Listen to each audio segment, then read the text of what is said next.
Welcome to Conversations on the Coast, the Bay Area's premier author interview program. Today we are going to talk about a book called How to Play the Harmonica and Other Life Lessons.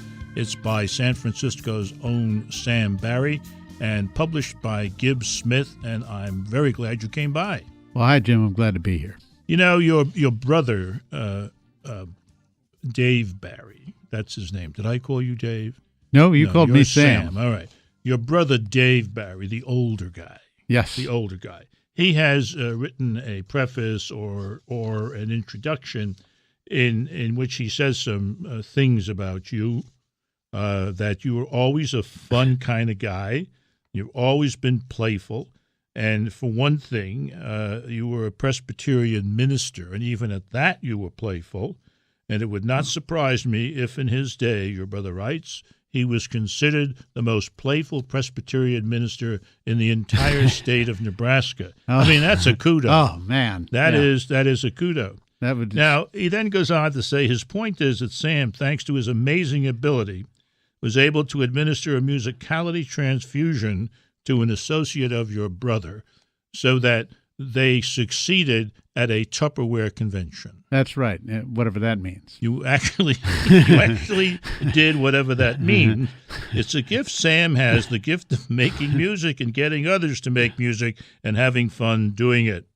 So then this is the part that really disturbs me. I have never, believe me, I've read a lot of these introduction pieces. I've never had to end with a coercive statement. So let him show you how. Read my little brother's book, or I will give you a noogie. That's right in there. Is that the way he is? Yeah, well, he's just trying to help me out with book sales, one noogie at a time.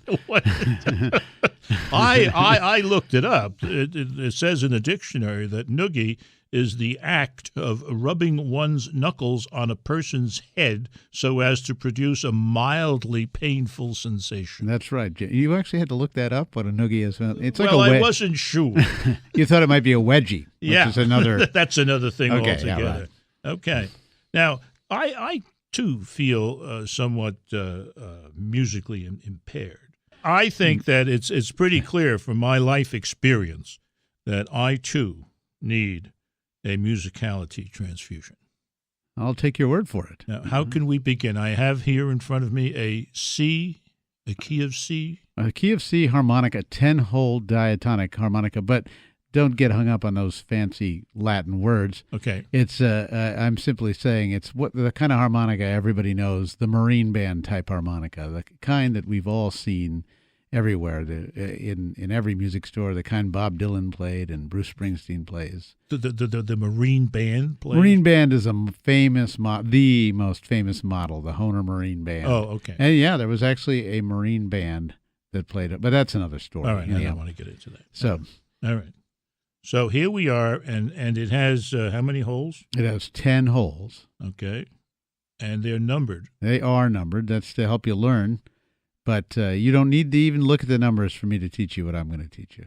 No kidding. Yeah, it's going to be that easy. Well, the other thing, now I feel very reassured now. Now, the other reason I'm reassured is that I've peeked in the book. And failure is okay. That's right. Failure is good. No, wait, is that right? Did I say failure is good? Something like that. Remind me. Okay. So, but I'm relaxed and ready to learn. All right, good. The medication must be taking effect. All right, Jim. So we're just going to take the harmonica, and there's the bottom 3 holes, and I will refer to the numbers, the 1, 2, 3 holes. Okay. Just open up wide, big wide mouth, and just breathe into it. It should sound like this. Is that not? He is a natural. I am looking at the engineer, and that's Jim playing, and I think that he is a natural at this. The engineer is giving a wild thumbs up and applause. That was fun. Yes. That was fun. So that was good. So you right there, that's breathing. Actually, I think I have a whole chapter dedicated to how essential breathing is, not only to the harmonica, but to life itself. Yes. And it certainly is. Last I heard. Okay. So I'm going to teach you. So that's a great thing you can do on the harmonica is you can just make some noise like that. But I'm going to show you how to make a train sound. So okay. Oh, that'd be good. Oh, yeah. I like trains. We actually aren't far from where a train goes by. That's right. It goes right outside the studio. Okay. So, and we're going to do a little bluesy thing now. You notice we started on the blow, and then we drew, and then we blew again, meaning we exhaled and inhaled and exhaled. I want you to reverse that.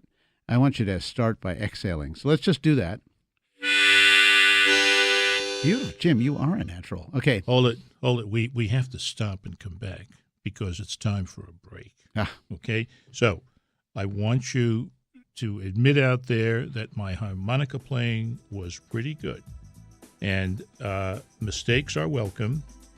And all I can tell you is wait till you hear my blues coming up next. Find us on Facebook, YouTube, and Spreaker. Jim Foster, Conversations on the Coast. We're also on Twitter at Jim Foster COC.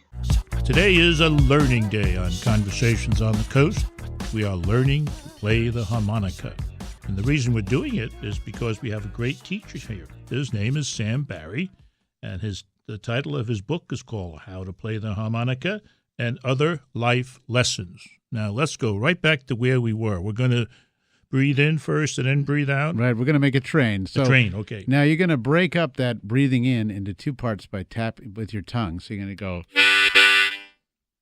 So breathing in? Yes, breathing in. Beautiful, Jim. And now do the same thing, breathing out.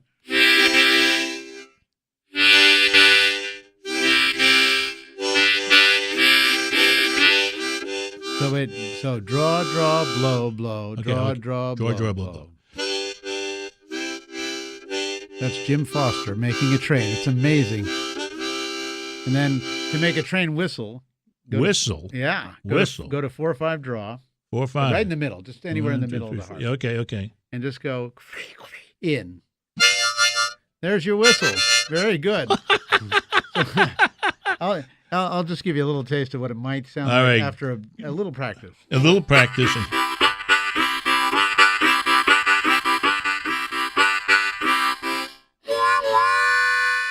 Wow. That's great. That's where you'll be in about 15 minutes, Jim, after this show. Well, Mitch Albom says about this book, we should all stop and smell the roses. But as Sam Barry notes in this cheery and inspiring little book, stopping to make a little music, as we just did, is just as rewarding and much more fun, and you can do it indoors. It's a wonderful read. One of the topics that you get into here in some depth are the blues. Yes. And this is a very peppy book, full of energy, full of being positive, and the blues are sad. No, they can be. Why do you... And you even have some interesting things to say about the blues. Well, I mean, you're really very much attracted. I love the blues. And you can actually, into every life. A little. We all deal with a few downside once in a while, and the blues is a way of dealing with that and winding up feeling pretty good about it. So. The greatest and lasting attraction, you write, of well-played blues for me is its eerie, edgy beauty, the wail of pain, the growl of anger, the whisper of seduction, the hunger of lust, the mystery of hoodoo, the whoop of victory, the despair of loss. There's really nothing like the blues to express raw emotion, and if you love the music of America, you have to wrestle with the blues. Darn, that's true. Well, did I write that? Yes, you did. All right. That's one of your better passages. So you see the blues is very important, and then you go on and you challenge your students, such as myself, or you encourage us to write our own blues song. I do. That's right. Now, keep that handy because I have written one, and then I want you to, after I read it once, I want you to blues it up. All right, let's hear it. Behind me, okay? Ready? Let's hear it. I woke up this morning and I had no idea for my show. Woke up this morning, had no idea for my show. Then I thought of little Sam Barry and all systems were go. You ready? That sounds pretty good. Yeah. You want me to sing that? Yeah. Okay. I woke up this morning, had no idea for my show. I woke up this morning, I had no idea for my show. Then I thought of that little Sam Barry, and all my systems would go.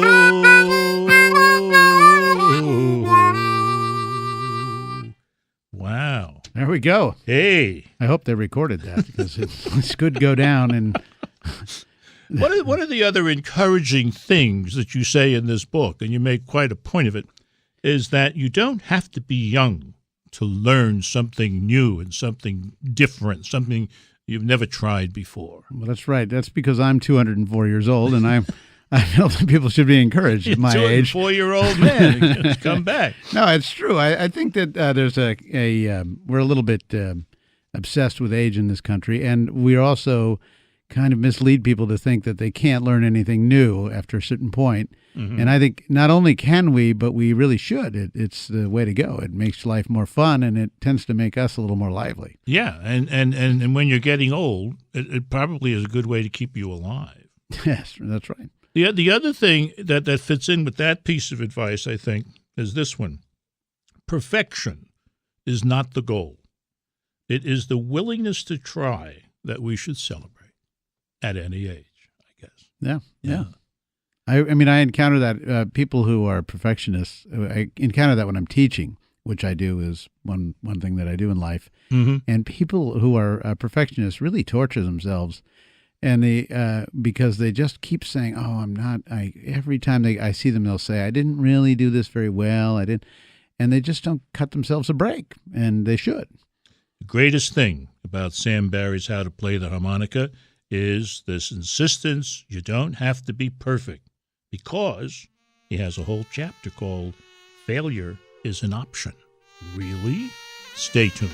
Find us on Facebook, YouTube, and Spreaker. Jim Foster, Conversations on the Coast. We're also on Twitter at Jim Foster, COC.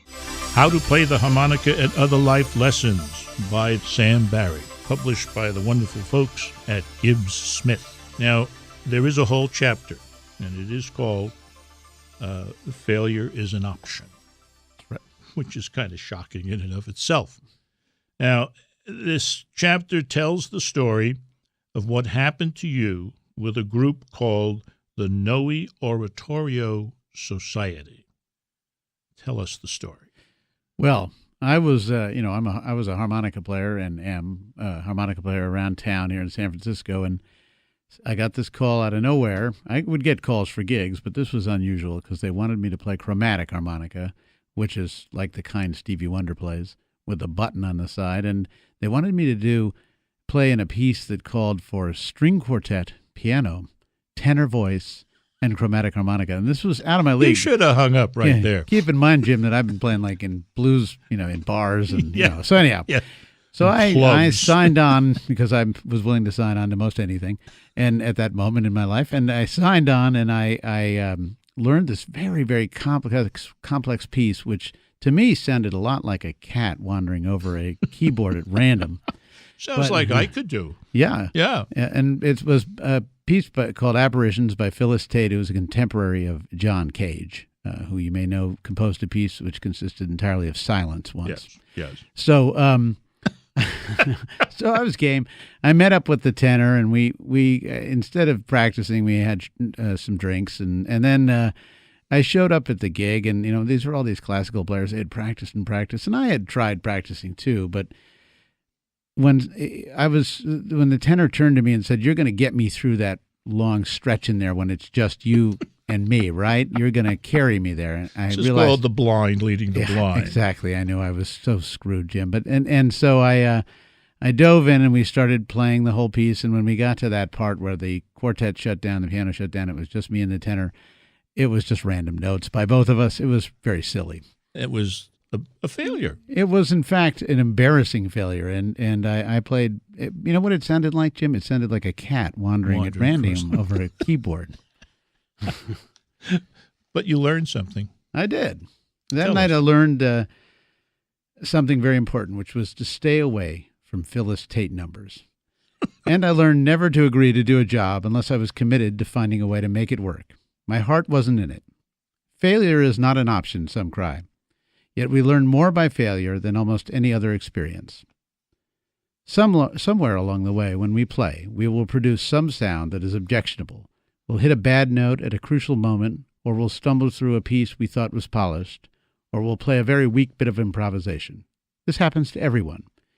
If we can remember that every human fails many times at numerous things, and if we face our failures directly, what appears to be a dead end can actually lead to new openings. Instead of looking away, we should look straight at the failure and ask questions. Why did I fail? How can I make it easier or better? Why am I a complete and total loser? What does the harmonica have to do with any of this? Changing our attitude is a key element to finding success in apparent failure. Forgive yourself, count your blessings, and move on. That night, when I failed to play well with the No Oratorio Society, I learned something. If you're going to play because you love it. Do what you love and don't worry about what's in style or what you think somebody else thinks you should be doing. Play the music you love or play for people you love, or better yet, do both. Yeah, that's the perfect thing. Play the music you love with people you love. Yeah. You really got something going. There's much advice in this book, and one of the things that kind of ties in with, I think, with what you just said. You write, bring your whole heart and mind to the art of listening. Now, that's something we haven't talked about yet. Knowing when to be silent is a powerful tool of communication. Now, how does that apply to playing the harmonica with others? Well, first of all, I want to say that I think I fail at that piece of advice in my own life all the time. But no, when I heard you saying it, I thought, but that's good advice. Kathy wrote that. Exactly. My wife, Kathy, is. I talk over people sometimes foolishly, but part of being a Presbyterian minister. it is, yeah. The sound of one's own I'm voice. running this. Is my rectory. Exactly. But in music, there's actually a term, big ears, which refers to musicians have big ears. It's a compliment. It means you listen well. And a lot of the time in music, listening well and being quiet is a lot of the art, pausing and saying, well, what are the other guys doing? What are the other gals doing? And how can I fit in? So that's a big part of playing well. It is. And a lot of people think, kind of like teenage boy playing lead guitar, that it's all about themselves and learning that it's more than yourself is the deal. The book ends with a marvelous piece of advice. It says here, life is a precious gift. A playful spirit makes life infinitely more joyful for you and for those around you. So this is a book not just about playing the harmonica, but of being playful in life. It's called How to Play the Harmonica and Other Life Stories. The author is Sam Barry, and this is Conversations on the Coast, and I'm Jim Foster. Find us on Facebook, YouTube, and Spreaker. Jim Foster, Conversations on the Coast. We're also on Twitter at Jim Foster, COC.